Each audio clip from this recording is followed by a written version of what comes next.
Hello friends, Arky here and welcome to another video. So for today's video, we are going to do a mini mukbang and also I will try to answer yung mga pinost na questions sa Instagram. So kahapon nag-post ako sa Instagram asking you guys to send me some questions for this video and I will try to answer it habang kumakain tayo. So without further ado, let's get started.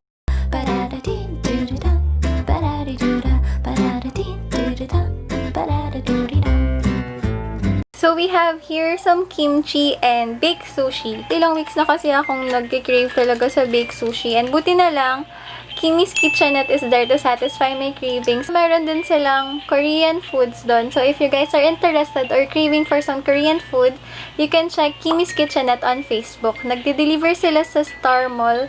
Or nagde-deliver sila within San Jose. Tapos, meron silang meetup sa Star Mall. So, yun. Ang bango! Guys, sobrang sulit. Tignan nyo. Puno siya, diba? Yung iba kasing container na na baked sushi, parang ganito siya kalaki. Tapos, mga hanggang dito lang yung laman niya. Pero ito guys, tignan nyo. Pagka-open ko pa lang.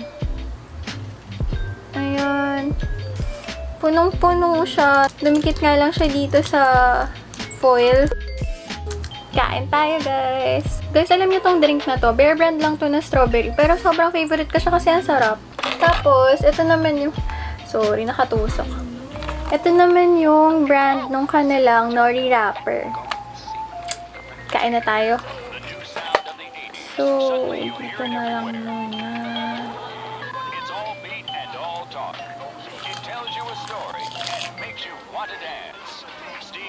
Sarap. Sarap niya. Sobrang cheesy.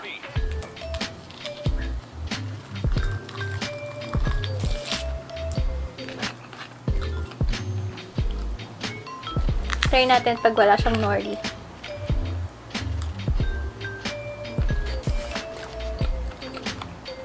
Sobrang cheesy niya, guys.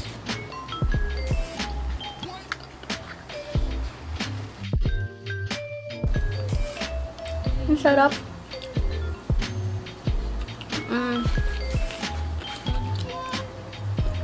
Bagay sila. Harap. Okay, masyado na akong nasarapan. Wait, check na natin yung questions sa Instagram. And before I start pala, shout out to Amy Samson, Kazel Pardo, John Paul Pardo, and kay Art and Music Session. So, shout out sa inyo guys. Check na natin yung questions sa Instagram. Ngayon ko pa lang siya titignan guys. So, sorry kung hindi kayo masatisfy sa mga sagot ko. Pero, eto. What inspires you to start YouTube? Love you. Love you too! Isa sa pinaka nag-inspire sa akin to start a YouTube channel is nung time na napanood ko yung isa sa mga videos ni Janina Vela nung ina-empower niya yung women and younger generation. So, parang na-realize ko na ang ganda ng platform ng YouTube. Tsaka ang ganda nung pwede mong ma-reach out na people through your videos na pwede mong ma-inspire and ma-encourage, ganon. And syempre, i-share mo lang din yung bits of your life tapos makapag-bring ka ng konting enjoyment sa kanila. Though ako, I know na I have a really long way to go. And eventually, I hope na maka-encourage din. Kasi diba, these days, puro sana all. Pero sana, in a world full of sana all, be that person who can say, thank you, Lord. Next. If you will be crowned as next Miss Universe, how come? Meron silang height requirement. Bago ko ito sagutin, alam mo, may pagkapasmado yung bibig mo no? Noon na, maliit na ako, tsaka hindi ko pinangarap. Nako, kilala ko to. 3 most important realizations this quarantine has given you. Teka, isipin ko muna habang kumakain. Una, wait, pakita ko lang sa inyo tong big bite na gagawin ko. Ano ba? Ang dami actually eh. Itong realization ko, parang mas nakalala ko yung sarili ko as someone who is really very impatient. Impatient sa answered prayers, impatient sa nangyayari, ganun. Pero, at the end of the day, God is in control. So, yun yung una. Next is...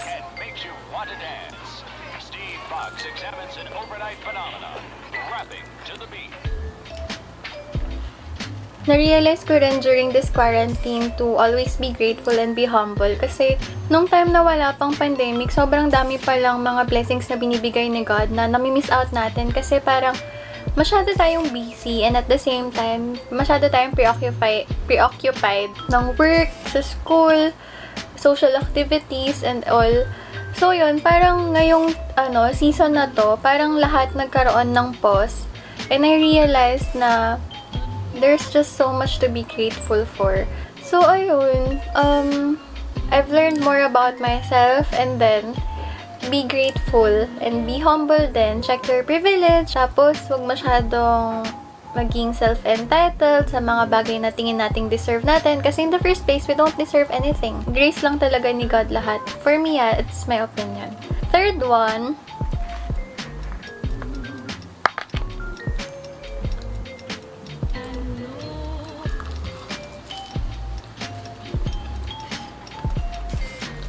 so, third one, health is wealth. As in, talaga, literal. Kasi ngayon, di ba, hindi natin pinapansin yung mga buy one, take one liquid hand soap sa Watsons, yung vitamin C, hindi natin iniinom. Pero ngayon, anything na pwedeng mag-increase sa resistensya natin and anything that can protect us from the virus, ginagawa talaga natin siya. Ayun talaga, besh. Health is wealth. So, next, favorite verse when lost. Ang favorite verse ko kapag lost ako, John 14 verse 1, yung do not let your heart.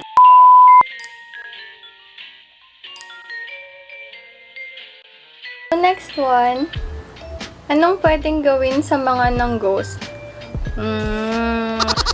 Before ko to sagutin, gusto ko lang sabihin sa'yo na you are enough and do not blame yourself kung meron mang taong nang-ghost sa'yo. Kasi yung mga nang-ghost talaga usually mga medyo messed up yung, alam mo yun, yung basta parang messed up sila, yung emotions nila, they're unstable. Di ko nilalahatan, hindi ko rin naman sila ginajudge. Pero kasi nang ghost na talaga ako before and literal besh, sobrang messed up ng feelings ko, no, ng unstable ko, clingy ako, di ko alam kung anong gusto ko. So, yun, sariling hugot lang and sorry talaga, oo, nang ghost ako before, sana na-forgive na ako nung person na yun. Hindi ko na ulitin yun, guys. Ano pa ako nun? Immature pa ako nun. Iba pa ako mag-isip dati. Hindi ko pa kalala si Lord nun. Anong pwedeng gawin sa mga nang-ghost? Siguro focus ka na lang of what you can do for yourself instead of focusing of what you will do to that person. Hayaan mo na siya. Alam ko madaling sabihin, mahirap gawin. Pero I think basta don't blame yourself and forgive yourself for being vulnerable or for letting your guard down. Learn from that experience. Kasi syempre, you have to value yourself. Tsaka one thing kasi that I've learned from one of my mentors, kapag nag-spend ka talaga ng time ng matagal, like magkasama kayo for 8 hours sa trabaho or sa school, tapos uwi na kayo, magka-text kayo, magka-chat kayo, tapos basta constant yung communication and connection nyo, tapos lumagpa siya ng mahigit 1 araw, kahit hindi mo siya type or hindi mo siya gusto, magkakaroon ng unnecessary attachment. Next time, be on guard, pero do not close your heart. Let yourself heal lang din. Forgive that person din. Yun na lang gawin mo, friend. Forgive that person who ghosted you. So, let go and focus on loving yourself. Okay, iba naman. Best fashion advice. Hindi naman ako magaling sa fashion, pero wear something na comfortable ka and confident ka. Next question. Hot coffee or iced coffee? Tea. Or strawberry. Hindi, pero I'll say iced coffee. Pero parang, mas madalas ako mag-consume ng hot coffee. Pero all in all, di talaga ako ma-coffee. Kasi nga, nagpapalpitate ako. Hindi na ako kumain. Alam mo, pag ganito, nabubusog ka kaagad. Very wrong. Parang gusto ko nang may maanghang. Guys, cayenne pepper. Alam nyo guys, sobrang addict namin dito ng kapatid ko. Basta kakain kami, lagi kaming may ganito. Nalagyan namin sa kanin, sa ulam. Nakalimutan ko yung nori. Yung ibang nori na crispy, ito hindi ah. Pero yung mga crispy nori kasi maalat eh.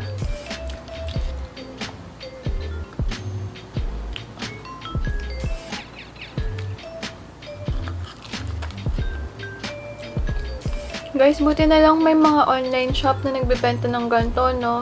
Tell us about your regret in life. Actually, pag regret, ito lang talaga yung naalala ko eh. Nag-act ako out of my emotions. Siguro sa lahat ng pagkakataong ginawa ko yun, hindi maganda yung nagiging ending, as in. Parang napapalala ko yung sitwasyon.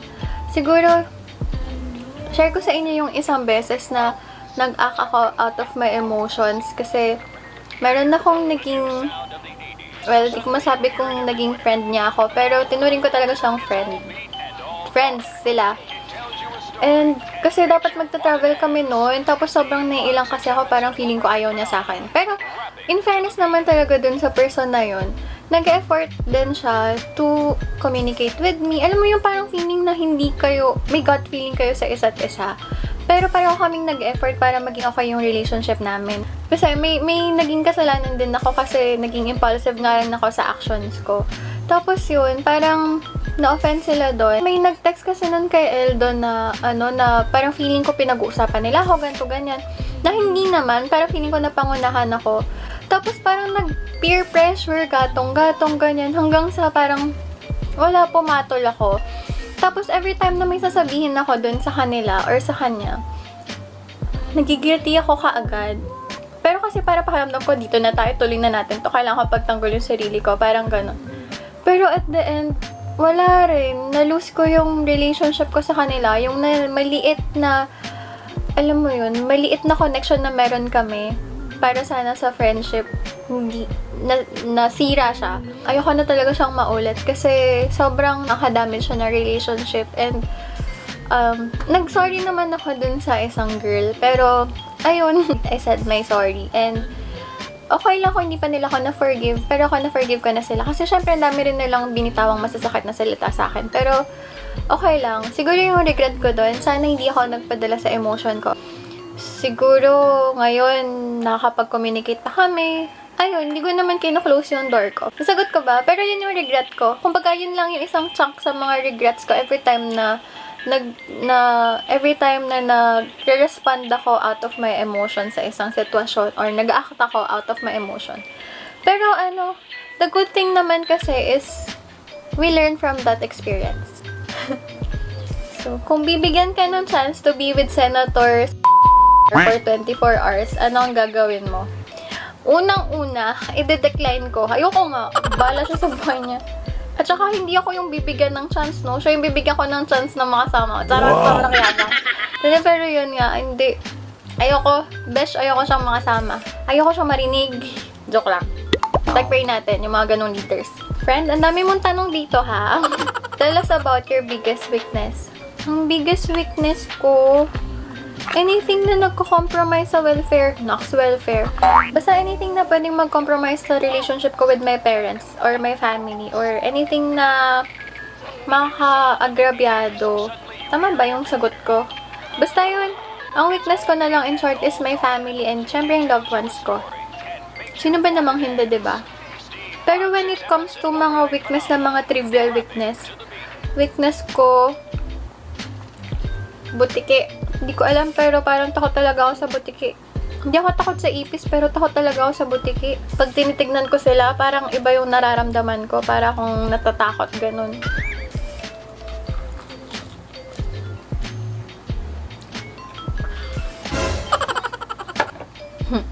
So guys, halos maubos ko na rin naman tong bake sushi and mga trivial questions na lang din yung natira. So, ikakat ko na lang yung mukbang natin dito kasi malalobat na yung camera ko. So, thank you for staying until the end of the video. Sana nag-enjoy kayo and sana kahit paano you've learned more about me during this video. And also guys, if you haven't subscribed to my channel, just click on the subscribe button down below to see more of my contents. And if you have any video suggestions or anything na gusto nyo makita sa channel na to, just comment it down below. Also guys, follow me on my social media accounts sa Instagram and Twitter so we can stay connected. Again guys, kung taga sana sa Del Monte kayo and nag-crave kayo sa Korean food, you can check Kimmy's Kitchenette sa Facebook. Ililink ko na lang yung page nila sa description box down below. Thank you again guys. Let's shop local and support small businesses. I hope to see you on my next vlog. Bye!